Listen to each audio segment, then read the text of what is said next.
This is a legacy episode of the Lesbian Historic Motif podcast, originally released as part of the Lesbian Talk Show podcast group. Some references may be obsolete. The show looks at lesbian-relevant themes in history and literature, has interviews and discussions about current historical fiction with queer female characters, including fantastic versions of the past, and presents new original historical fiction for your enjoyment.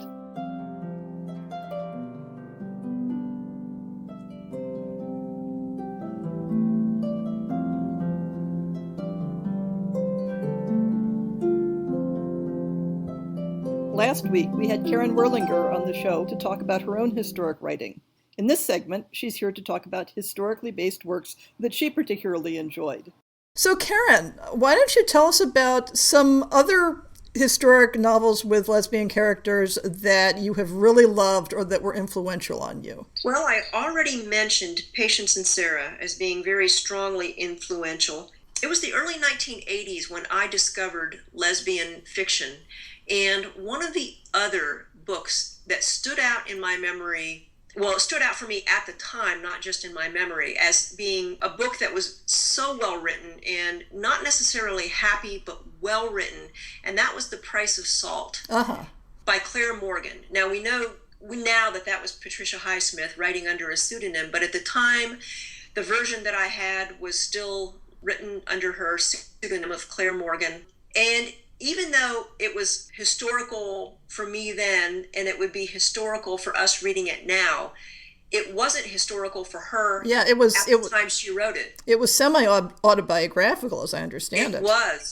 It was. But I'll tell you, when you read that book, when I read it at the time, I was immediately struck by the quality of the writing and the way she put her narrative together and the way she drew those characters. You could feel the connection between Carol and Therese. It was just so far above anything else that I had read at that time that actually was a book that I knew I would be aspiring to write to try and meet that level of literary merit. That really stood out for me. And one thing that both those books have in common, The Price of Salt and Patience and Sarah, is that for their time, they were revolutionary in not requiring tragic endings. This is true, and I didn't realize that at the time when I first discovered these novels. I can appreciate that now, knowing more of the history of our literature. So I know you mentioned Patience and Sarah in our interview,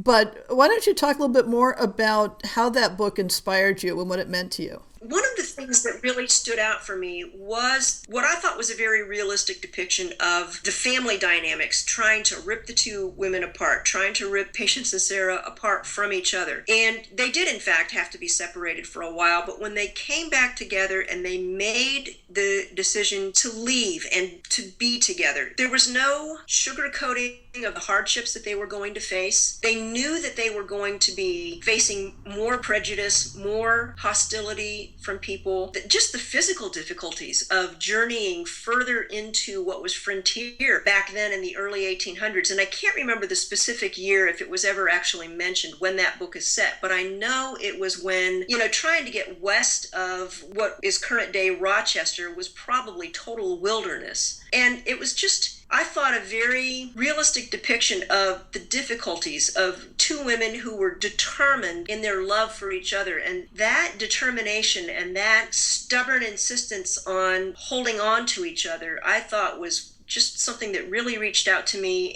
and touched me deeply. And it has stayed with me all these years. So that's one of the reasons that book is very special to me.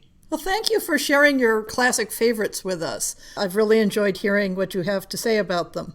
I know that contemporary romance is probably the best-selling genre in lesbian fiction out there, but I really would encourage people to reach outside their comfort zones a little bit and pick up some historical fiction and see what you think of it. I mean, a lot of it, you will learn some things. You will learn what it was like for people in other eras, but it will, I think, help to give you an appreciation of how much freedom we do have to be as open as we are now when you read about the difficulties people faced in past eras. Well, thank you very much, Caren. Thank you, Heather.